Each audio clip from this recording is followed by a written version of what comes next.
Why are we doing these ledgers and blockchains and things? Why don't we just have a central server?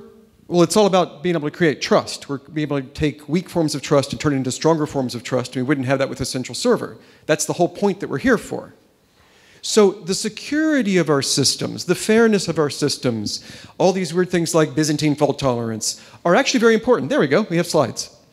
These are actually very important things because the whole point of what we're doing is to be able to create trust.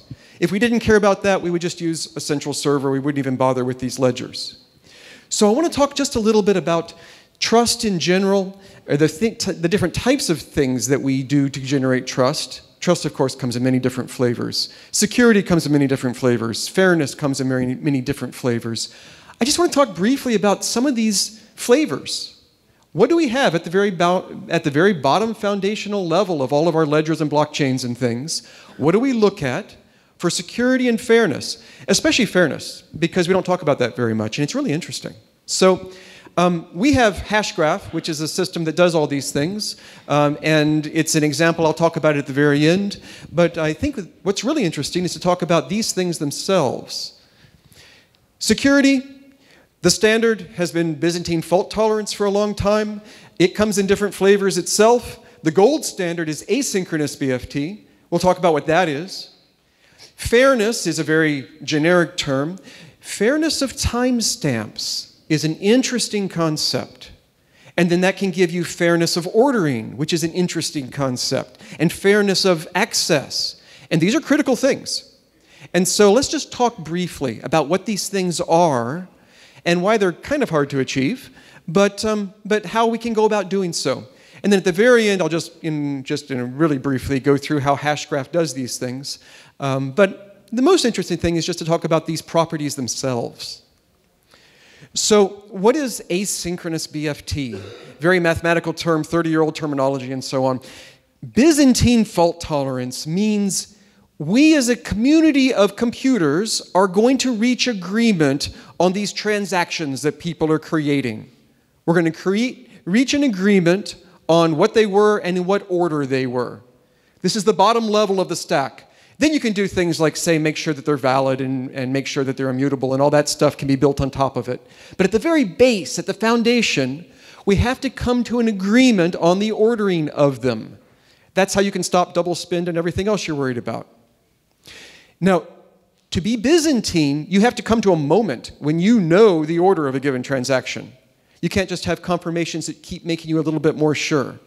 Byzantine fault tolerance, this standard says there will be a moment when you know for sure exactly where in history this transaction goes and exactly what the timestamp is on this transaction.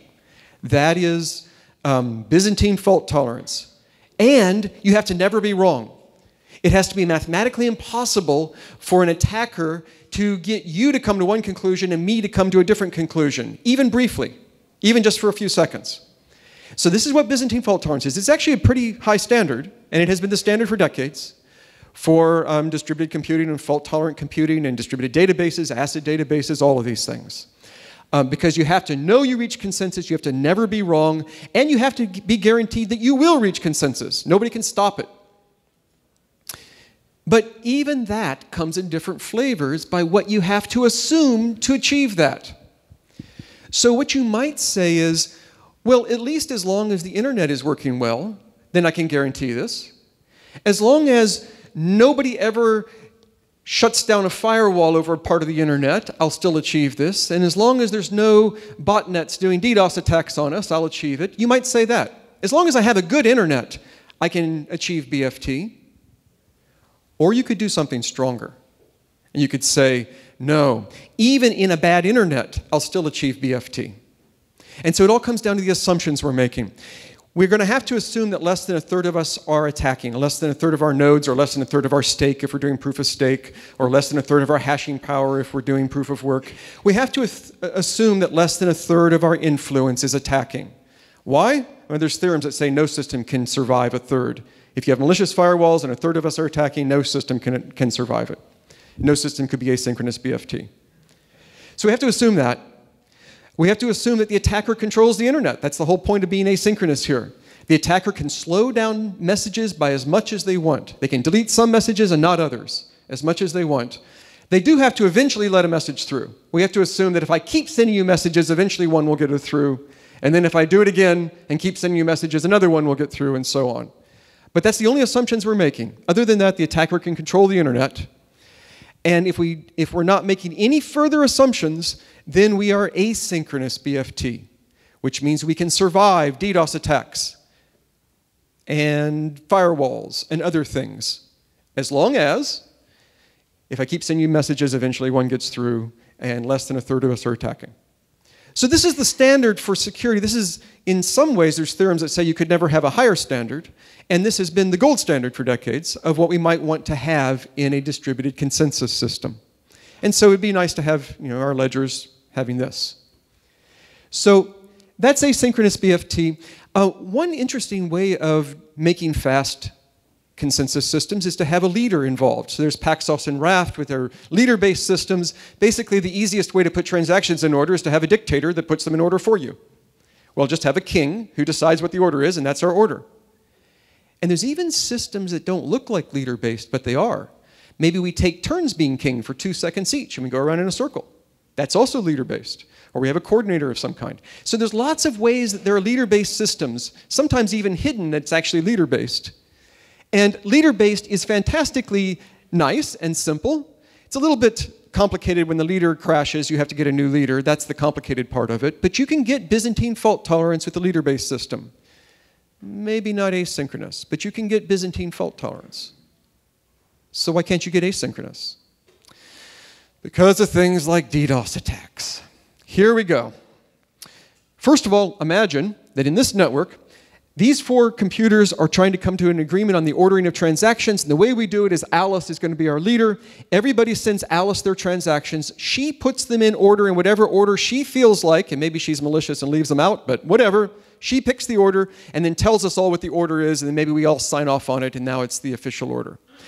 Bob, however, is malicious. Maybe his computer was infected with a worm or a virus, and so he is going to attack us, and so he also has a botnet.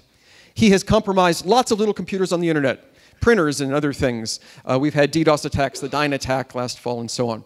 So Bob has this botnet, which are lots of little computers on the internet, and they all flood Alice with packets, and they shut her down. Now, of course, if his botnet is big enough, he could shut down all our computers, and we're out of luck. You can't have the network running. But this is bad. Here, he only has a big enough botnet to shut down just one computer, but by shutting down Alice, he's shut down our whole network for as long as the attack is going. That's disastrous. Oh, but wait. These leader-based systems have systems for choosing the next leader. Maybe we all notice that Alice is quiet for several seconds, and so we all pick a new leader. Maybe we all pick Carol. Or maybe we have a new leader every 2 seconds. So, Alice is shut down for 2 seconds, but 2 seconds later we go to Carol. And so what we would like is we just switch to Carol being our leader, and all those bots are attacking Alice, and that's unfortunate for Alice. I feel sorry for her, but the whole network keeps running. This is what we would like. Except Bob was compromised, remember? And Bob knows who the leader is, because a leader-based system requires us to know who the leader is. And so you know what Bob tells his botnet? Hey, everybody, Carol's the new leader. Attack Carol. And so we can play follow the leader, and Bob can keep the entire network shut down for as long as this attack is going by only shutting down one computer at a time.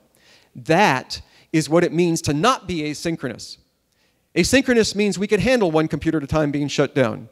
We could handle almost a third of our computers being shut down. That's what asynchronous means. There are lots of BFT systems out there that are not asynchronous, and the first question you always have to ask is, hey, how do you handle DDoS attacks? So this is why this is the gold standard in that community, this community too, I hope, of asynchronous Byzantine, because it's helpful. But then we also have to worry about fairness. And this is really interesting because this is something people haven't talked about as much. We want, as a community, to put timestamps on our transactions. If we have a stock market, and you put in a transaction bidding on a stock, and I put in a transaction bidding on a stock, we need to all agree whose transaction counts as being first, because maybe there's only one share left. And if you're first, you're going to get it. And if I'm first, I'm going to get it. Or if we're playing a game, and it's a first-person shooter game, you shoot me, and I dodge. Well, if you shot before I dodged, you get a point. But if I dodged first, then you don't get a point. We care which one is first. And so what we need to do as a community, we need to put a timestamp on these things, and that'll tell us who is first. But it needs to be fair. So what does that mean? What does it mean to have fair timestamps? Well, what we mean is that the timestamp should be the truth, and maybe just a malicious person can only adjust it slightly from the truth, but not very far. If that person makes up 1% of the population, they can only have 1% on the influence of drifting us away from the truth. So we want our timestamps to be the true timestamp, not just a timestamp that a leader made up, not just a timestamp that the person who creates the transaction makes up. We want to truly know, when did your transaction reach the community? So let me show you what I mean by this. How do we even get information out in a non-leader-based system? Well, gossip is the simplest way to do this. Lots of systems use gossip. In computer science, this is pretty much the fastest way we know to get information out, the most resilient. DDoS attacks can't do much damage on this. This is a great way to get information out, which is why everybody uses it. What does it mean? Alice has a message. Maybe she's created a transaction. And so what Alice does is she has her message there, the red envelope, and she picks a person at random and gives it to them. She picks Dave and gives it to him. And now, instead of one person knowing the secret, 2 people know it. And then what do each of them do? Each of them picks a random person and gives it to them. And now 4 people know it. And then each of them picks a random person and gives it to them. And now 8 people know it, and then 16, and then 32, and then 64, and it explodes outwards. In just 10 steps, we've reached 1,000 people. In just 20 steps, we've reached 1,000,000 people. In just 30 steps, we've reached 1,000,000,000 people. You can reach the entire planet in just 33 steps. So this is nice. The message goes out exponentially fast. Great. This is a great way to spread our transaction. We don't have consensus yet on timestamps, but it's a good way to get our messages out. And what if other people have transactions they want to send out, other messages? Say Bob wants to send out that green message that he just created, and Carol wants to send out that blue message that she just created. What do?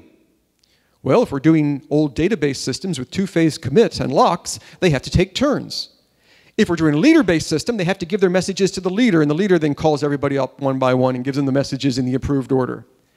But we don't want to do that. We want to be resilient and no leader, and everybody is the same and as fast as possible. So what do? Well, the simplest thing is we just talk. Each of them calls somebody at the same time and gives it to them at random. And now 2 people know green and 2 people know blue.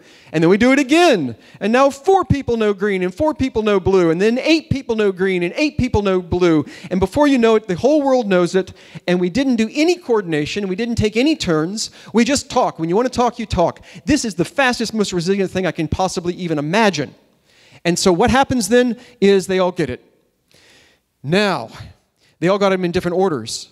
So we want to put timestamps on these things. We want the timestamp to be the truth. What is the true timestamp? The true timestamp is the time that the message reached the community. So what's the true timestamp on that green one? I don't know. What was the true time that the green one reached the community? What does that even mean? The community's not a computer. It's a bunch of computers. It didn't reach the community at an instant. It reached it at a whole bunch of times. So just philosophically, what do we mean as the time at which the green one reached the community?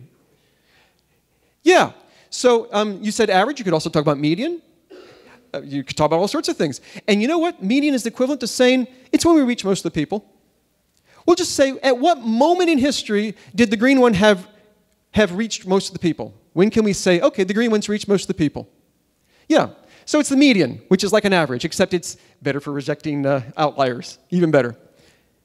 So here's what we're going to say the true timestamp should be, is when I reached most of the people.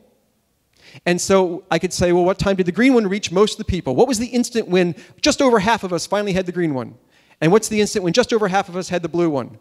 By the way, with this exponential thing, one more sync, one more step, and everybody knows it.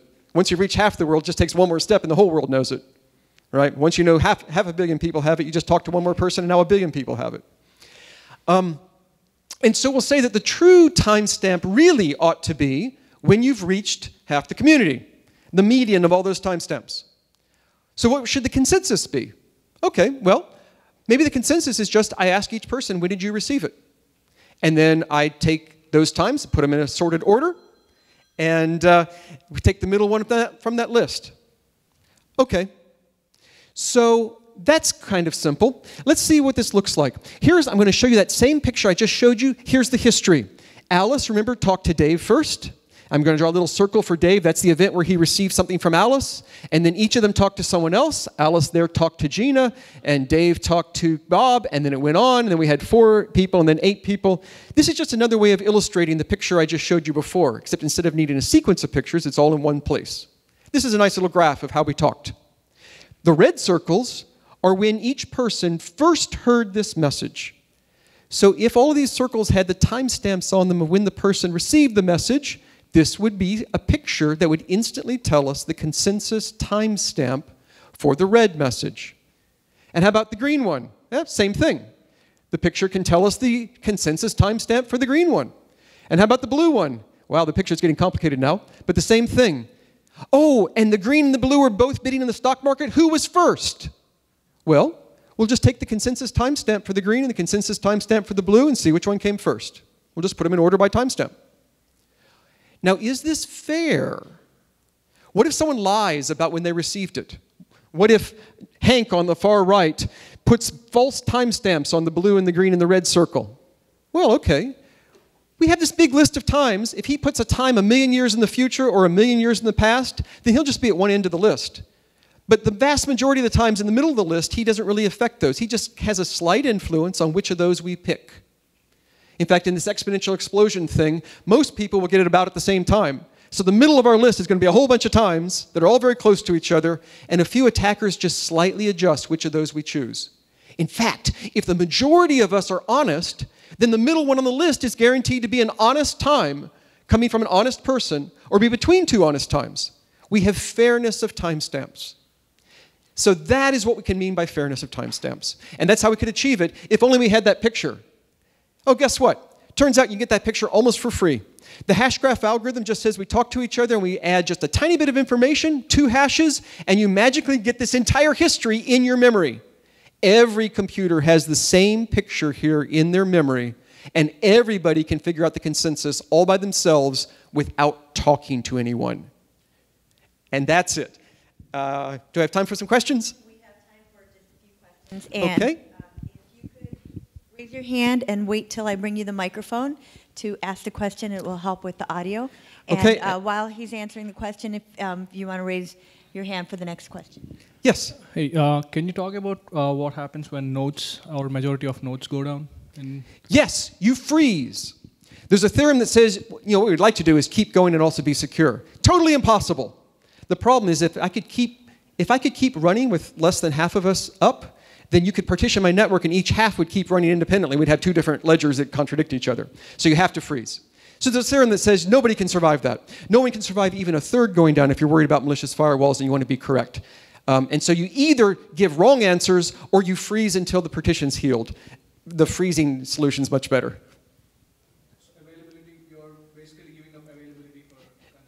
Exactly, right. So on the CAP theorem, that's exactly what you want. You want to, yeah, right, exactly. What you was want the point?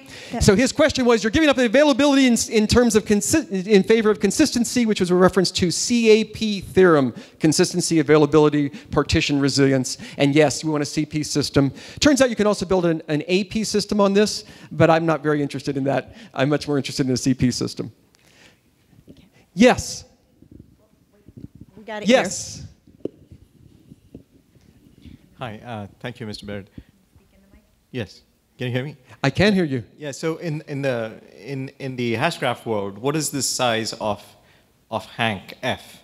So that how many Hanks would it take to bring down the system? Like, 1/3. It's the same. It is the same. Sorry. Yes. 1/3 brings down the system. So there's a theorem that says nobody could be better than that, and we are not worse than that. We've achieved what mathematics allows. Okay, yes. Great. Thank you.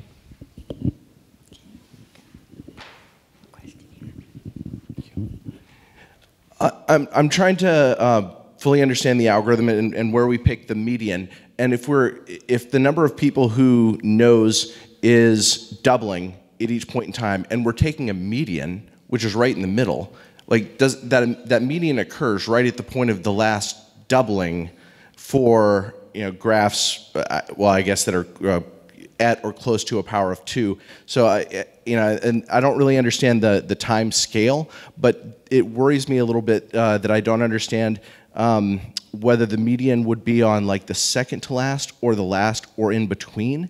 And to me, that makes a difference as to whether or not a malicious actor could actually adjust their data to affect the timestamp. Is my question clear? So possibly. So let me rephrase this. So everyone gets to affect the timestamp. If the attacker is 1% of the population, they get to affect 1% of the weight on the timestamp. But because we're taking a median, what we're doing is we're having everybody in the community put their time in this list. We're going to sort all the times. What can an attacker do? They could put their time 1,000,000 years in the future or in the past, but all that does, when you take one number on a list that's sorted and you move it at the top or the bottom, now the middle just slid to one right next to itself. So they had very little influence.